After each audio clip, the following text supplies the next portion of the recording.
Halo, Assalamualaikum warahmatullahi wabarakatuh. Salam sejahtera untuk kita semua. Jumpa kembali masih bersama saya, Andri Jatmiko. Oke, sahabat petani porang kreatif, kita kembali akan menunjukkan mengenai bibit porang ya untuk sahabat petani porang kreatif yang masih pemula, yang masih baru akan memulai menanam porang di musim ini.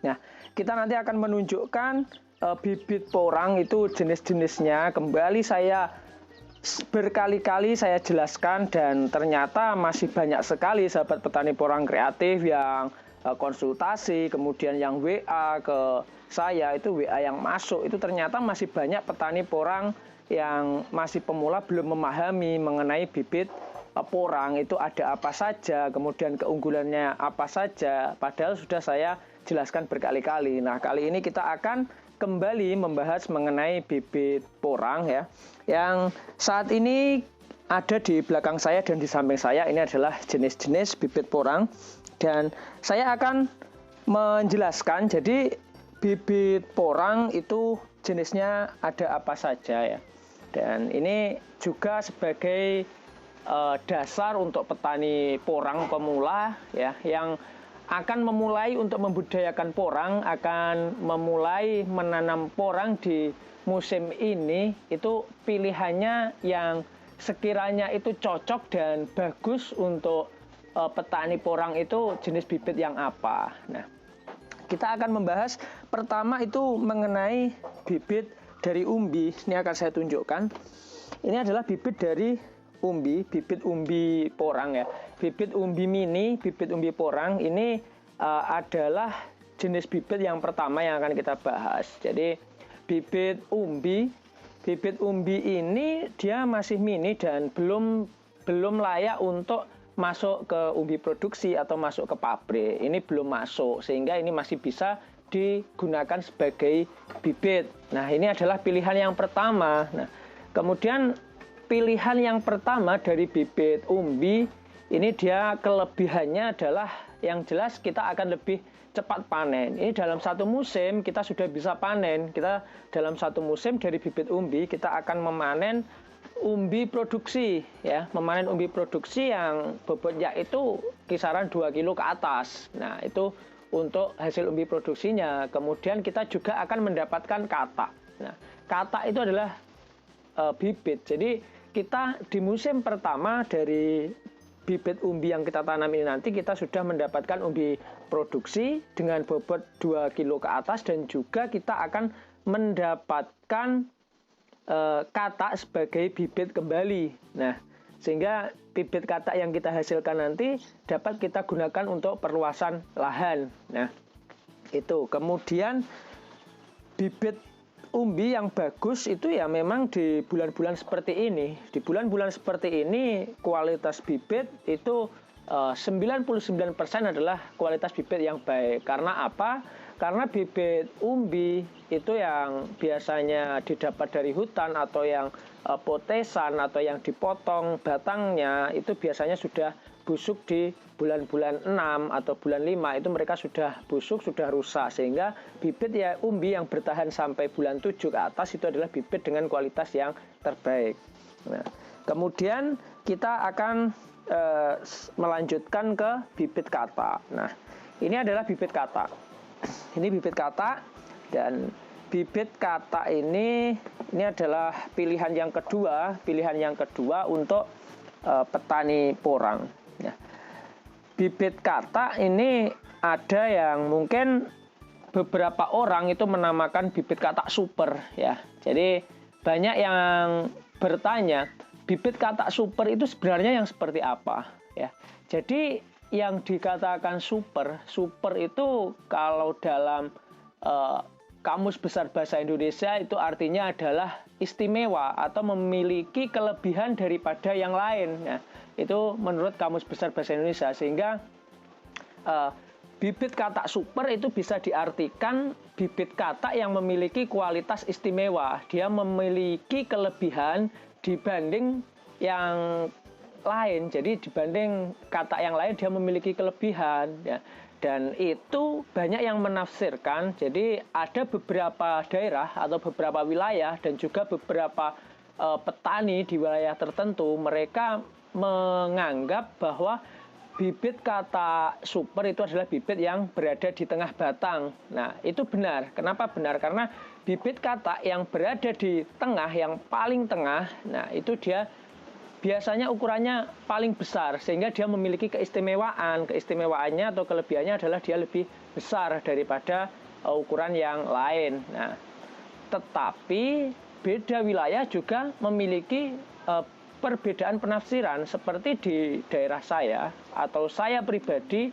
Nah, itu menganggap atau menafsirkan bahwasanya bibit kata super itu artinya adalah bibit kata yang dia dari hasil budidaya, dan kata itu dia sudah dalam keadaan tua atau diambil ketika benar-benar sudah dorman. Nah, itu bisa diartikan kata super karena dia memiliki kelebihan atau dia memiliki keistimewaan. Jadi kelebihannya dia adalah kata yang benar-benar sudah tua, kata yang diambil ketika porang itu dia sudah dorman. Nah, itu adalah kata yang bagus atau kata yang istimewa, kata yang memiliki kualitas terbaik. Nah, jadi istilah super itu banyak yang menafsirkan berbeda-beda. Akan tetapi pada intinya kata yang super adalah kata yang memiliki keistimewaan atau memiliki kelebihan dibandingkan yang lain. Itu adalah kata super. Nah, dan dari bibit kata ini jika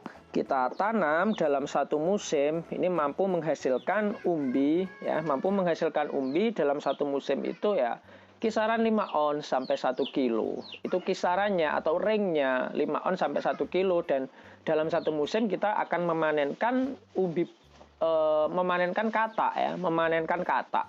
Jadi kita akan mendapatkan kata, dan kata itu nantinya setelah satu musim bisa kita kembangkan untuk perluasan lahan di tempat yang lain, itu bisa. Atau jika ada orang lain yang membutuhkan bisa juga kita jual. Nah, itu jadi setiap jenis bibit dia memiliki kelebihan dan memiliki karakter masing-masing.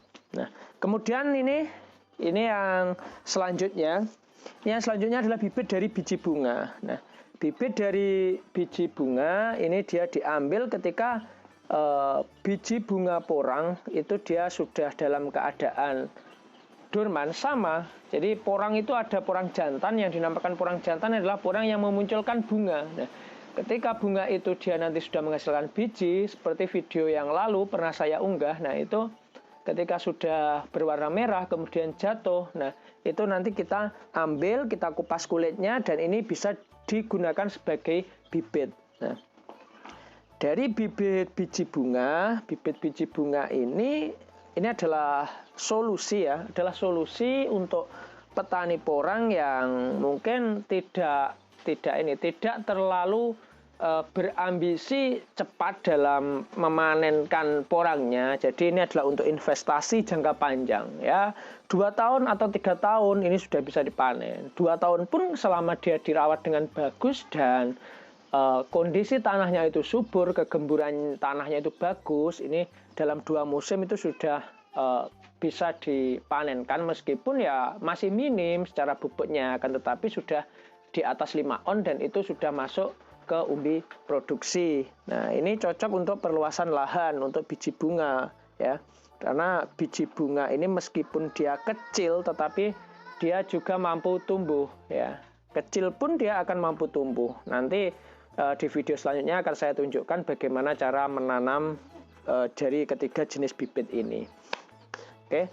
Dan ini kita juga melayani, ya, kita melayani penjualan bibit kita untuk petani porang yang ingin memulai menanam porang. Itu di tempat saya, ya, di tempat saya Agro Porang Kreatif itu kita menyediakan berbagai pilihan jenis bibit, ya, dari mulai bibit kata, kemudian bibit umbi, kemudian bibit biji bunga kita menyediakan. Nah, dan juga ini untuk petani porang, khususnya petani porang pemula, mereka kebanyakan itu masih ragu. Masih ragunya seperti ini. Jadi masih ragu ketika ingin memulai menanam porang. Kemudian hal pertama yang harus dipersiapkan itu adalah bibit. Bibitnya adalah kunci utama. Kunci utama atau yang nomor satu harus kita lakukan dalam memulai menanam porang itu adalah bibit. Kita tentukan dulu, kita tentukan bibitnya dari apa, apakah dari katak, ataukah dari umbi, ataukah dari biji bunga. Dan selama bibit ini dia benar-benar dalam keadaan dorman atau sudah tua, semuanya bagus, akan tetapi ada perbedaan dari segi modal, kemudian dari segi hasil, itu akan berbeda di waktu panennya. Nah, ini ada banyak ya, mulai bibit umbi, kemudian ada bibit katak, dan juga biji bunga itu ada. Kita juga melayani seperti ini yang sedang kita lakukan. Kita sedang melakukan packing, ini pengiriman untuk luar kota ya. Kita melayani dalam jumlah sedikit, kita melayani mulai 1 kilogram sampai jumlah banyak hingga tonase pun insya Allah kita bisa melayani. Nah, oke, seperti itu. Dan ini contoh raknya yang kita buat, ini contoh rak untuk penyimpanan ya. Dan ini satu lagi mengenai bibit porang itu, kenapa bibit porang itu kian hari semakin berganti hari. Nah, itu harganya kenapa semakin mahal? Kenapa dia semakin naik ya? Semakin naik. Bahkan setiap minggu untuk harga bibit porang itu dia semakin naik. Jadi alasannya karena seperti ini. Karena jika kita tahu sudah beberapa tahun, saya amati mulai 3 tahun yang lalu. Mulai 3 tahun yang lalu itu ketika banyak petani pemula yang memulai menanam porang di wilayahnya, itu banyak orang-orang yang membuli atau mencemooh. Nah, apakah porang ini ketika sudah banyak yang tanam seperti saat ini, apakah nanti harganya akan bagus ataukah harganya akan turun? Nah, banyak yang membuli seperti itu. Dan ternyata setelah 1 tahun berlalu, harga porang dia tetap stabil untuk hasil produksinya. Kemudian di tahun berikutnya banyak lagi yang mengembangkan, dan juga semakin banyak orang yang membuli atau mencemooh. Ini nanti memang meragukan apakah nanti kedepannya juga akan stabil, dan ternyata di tahun berikutnya pun juga akan tetap stabil sampai di tahun ini ya. Ketika tahun lalu di 2019 itu sudah banyak yang menanam, banyak yang meragukan apakah di tahun 2020 bibit porang ini, maksud saya umbi produksi dari porang, apakah harganya tetap stabil. Dan ternyata sampai hari ini pun harganya tetap stabil, masih stabil seperti tahun-tahun sebelumnya. Sehingga di tahun ini pun banyak sekali yang mulai membudidayakan porang. Bukan hanya dari kalangan petani, bahkan sudah banyak pengusaha yang sudah terjun ke bisnis porang ini. Karena bisnis porang ini memang sangat menggiurkan. Pasarnya pun luas, dan untuk pasar itu tidak hanya di Asia saja, bahkan sudah merambah ke Eropa, kemudian ke Amerika, itu sudah merambah luas. Sehingga tidak heran jika banyak pengusaha yang berinvestasi secara besar-besaran untuk membudidayakan porang, karena ya pasarnya jelas dan porang ini sangat dibutuhkan di seluruh di hampir sebagian dari dunia. Jadi porang ini adalah kebutuhan dunia, bukan hanya Asia saja. Itu alasannya banyak pengusaha yang memulai berbisnis porang dan membudidayakan porang ya. Itu jadi ini tadi adalah yang saya jelaskan mengenai jenis-jenis bibit porang dan juga kelebihannya masing-masing dan juga karakternya itu. Oke.